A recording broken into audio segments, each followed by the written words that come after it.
좋은 아침입니다. 6월 14일 우리에게 주신 말씀 어제에 이어서 로마서 9장 19절에서 29절 말씀 함께 보겠습니다.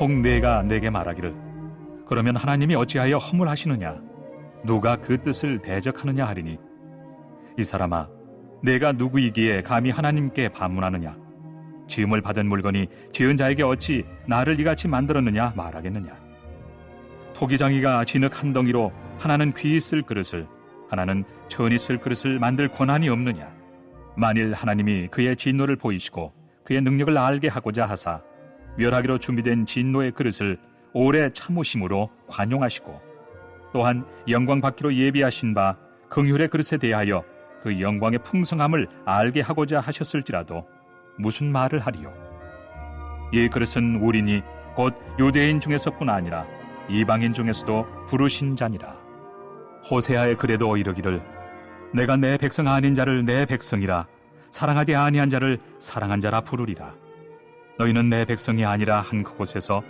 그들이 살아계신 하나님의 아들이라 일컬음을 받으리라 함과 같으니라 또 이사야가 이스라엘에 관하여 외치되 이스라엘 자손들의 수가 비록 바다의 모래 같을지라도 남은 자만 구원을 받으리니 주께서 땅 위에서 그 말씀을 이루고 속히 시행하시리라 하셨느니라 또한 이사야가 미리 말한 바 만일 만군의 주께서 우리에게 씨를 남겨두지 아니하셨더라면 우리가 소돔과 같이 되고 고모라와 같았으리로다 함과 같으니라. 아멘. 하나님의 말씀입니다. 한번 더 읽으시면서 묵상하시겠습니다.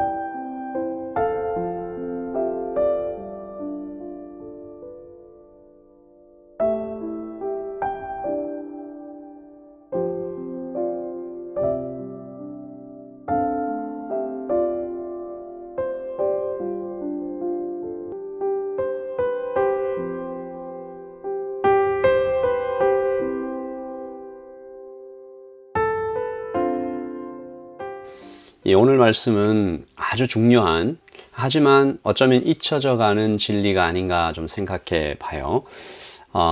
그러니까 하나님의 주권 그리고 절대적 권위에 대한 말씀이죠.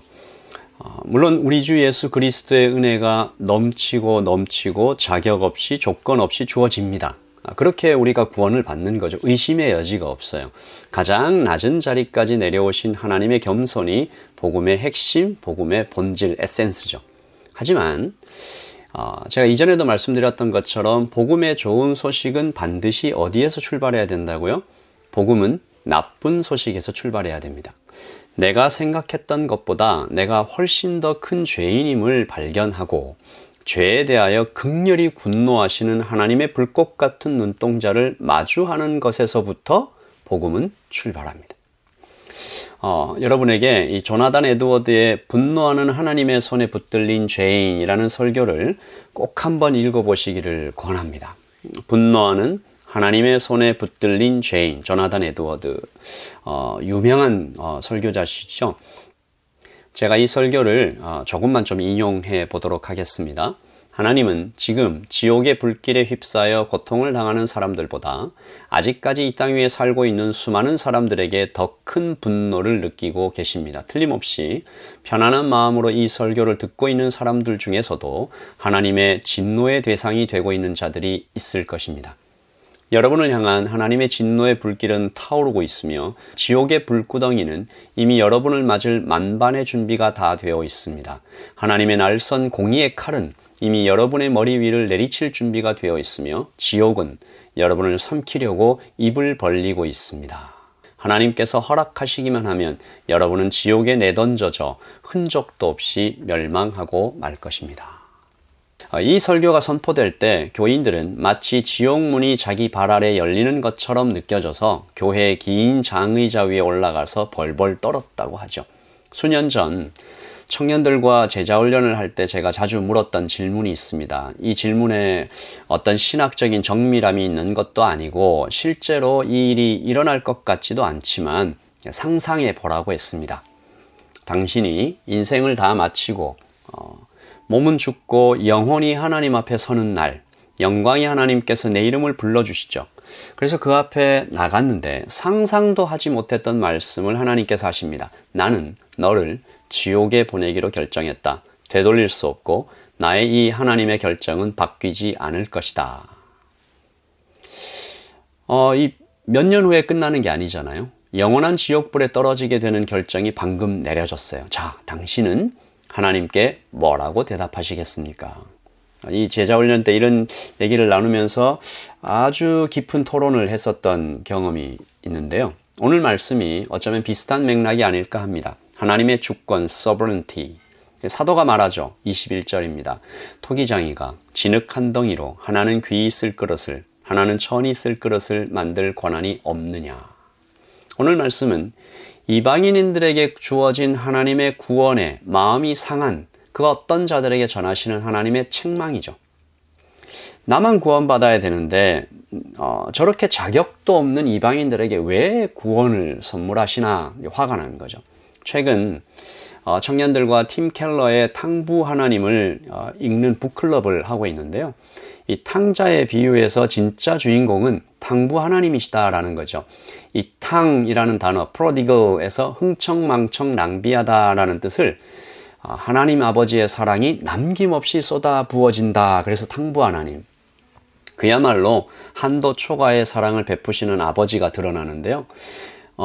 그 비유에 잃어버린 두 아들이 있잖아요. 여러분, 두 아들입니다.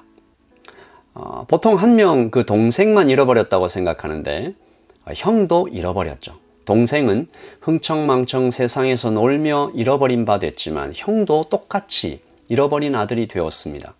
왜요? 형의 잃어버림이 더 위험합니다. 동생이 돌아왔는데 그 잔치가 벌어졌는데 아버지가 잔치에 들어오라고 부르는데 안 들어가요. 이런 잃어버림은 숨어 있어서 발견하기 좀 더 힘들어요. 의로운 척 하는데 그것만으로 발전되는 거죠. 오늘 말씀에 나타난 사람이 꼭 탕부 하나님에 나오는 탕자의 비유에 나오는 그 형과 같습니다. 9장 19절이죠. 혹 네가 말하기를 그러면 하나님이 어찌하여 허물하시느냐? 누가 그 뜻을 대적하느냐? 이 사람아, 내가 누구이기에 감히 하나님께 반문하느냐? 지음을 받은 물건이 지은 자에게 어찌 나를 이같이 만들었느냐 말하겠느냐? 이들은 이방인들을 향한 하나님의 사랑을 질투했고 무시했습니다. 뿐만 아니라 이방인들을 미워하는 마음이 선을 넘었어요. 그 마음이 하나님께로 향합니다. 하나님, 이건 경우가 좀 아니지 않습니까? 저런 놈들을 구원하시는 것은 맞지 않죠. 화가 난 것이죠. 오늘 말씀을 좀 묵상하다가 오래전에 봤던 영화 밀양이 생각이 났습니다.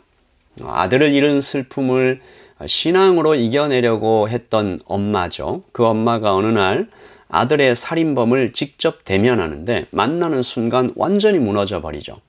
그 살인범이 환한 얼굴로 해서 나와서 저는 하나님께 용서받았습니다 라고 얘기하니까 물론 그 값싼 용서도 좀 짚고 넘어가야 할 부분이지만 이 엄마가 정말 말 그대로 폭발해버리죠. 하나님을 향해서 왜 당신 마음대로 내 아들 죽인 놈을 용서하느냐? 왜 내 말하자면 이런 거죠. 왜 내 허락도 없이? 오늘 등장한 유대인들, 그리고 탕자의 비유에서의 형, 그리고 미량의 그 어머니 모두 하나님을 내 생각에 가두려고 어쩌면 통제하려고 했다가 벽에 부딪힌 사람들입니다. 자신의 어떤 행동이나 마음의 태도 등으로 하나님을 조정할 수 있다라고 생각했을까요? 이 사람들은 언제나 거래의 방식으로 하나님을 만나왔습니다. 내가 이만큼 했으니 하나님도 마땅히 이만큼 주셔야 되는 것 아닌가? 그런데 내 주위에 어떤 사람들이 있어요. 저 사람은 아무것도 안 한 것 같은데, 자격도 없는데, 나보다 훨씬 못해 보이는 저 사람이 나와 똑같은, 아니, 어쩌면 나보다 더 많이 하나님을 사랑을 받는 것 같아요. 그러면 참을 수 없는 거죠. 얼마나 어리석어요. 내가 받은 구원도 은혜로 받은 것이다 라는 그 마음에서 우리의 신앙이 출발해야 되죠. 29절입니다. 또한 이사야가 미리 말한 바 만일 만군의 주께서 우리에게 씨를 남겨두지 아니하셨더라면 우리가 소돔과 같이 되고 고모라와 같았으리라 함과 같으니라. 이 말씀이 왜 나에겐 해당되지 않는다라고 생각했을까? 22절이죠. 만일 하나님이 그의 진노를 보이시고 그의 능력을 알게 하고자 하사 멸하기로 준비된 진노의 그릇을 오래 참으심으로 관용하시면 그렇게 한다고 한들 우리가 어떻게 대답할 수 있을까? 하나님의 주권, 하나님의 절대적인 권위, 구원은 하나님에 속해 있다. 나의 조건과 나의 생각과 나의 어떤 논리로 함부로 얘기할 수 없다. 그리고 복음은 나쁜 소식에서 출발해야 된다. 나는 진노한 하나님의 손에 붙들린 죄인이다. 용서받은 죄인이다. 나는 내가 생각하는 것보다 훨씬 더 심각한 죄인이며 나는 내가 생각한 것보다 훨씬 더 큰 사랑을 받은 사람이다. 오늘 아침 우리 모두 겸손함으로 주님께 나아가는 우리 모두가 되기를 예수님의 이름으로 축복합니다. 기도하겠습니다. 하나님, 지음을 받은 물건이 지은 자에게 어찌 나를 이같이 만들었느냐 말하는 것, 말이 안 되는 것 가르쳐 주십니다. 토기장이가 진흙 한 덩이로 하나는 귀히 쓸 그릇을, 하나는 천히 쓸 그릇을 만들 권한이 있으심을 우리가 인정합니다. 고백합니다. 그러나 하나님, 그런 절대적인 권위를 가지신 하나님께서 우리를 사랑하시고 우리를 귀히 쓸 그릇으로 만들어 주심에 대하여 오늘 아침 정말 감사와 찬양과 경배로 주님 앞에 엎드립니다. 오늘 이 하루를 우리에게 선물해 주신 하나님께 또한 찬양을 드립니다. 우리 겸손하게 사람을 만나고 나를 바라보고 이 세상을 섬겨가는 오늘 하루가 되게 하여 주시옵소서. 주님 사랑합니다. 감사합니다. 예수님의 이름으로 기도합니다. 아멘. 여러분 오늘 하루 탕부 하나님을 만나십시오. 흥청망청 모든 사랑을 남김없이 쏟아부으시는 그 아버지를 만나는 복된 오늘 되시기를 바랍니다. 내일 아침에 또 하나님의 말씀으로 만나 뵙지요. 샬롬, 주님의 평안을 전합니다.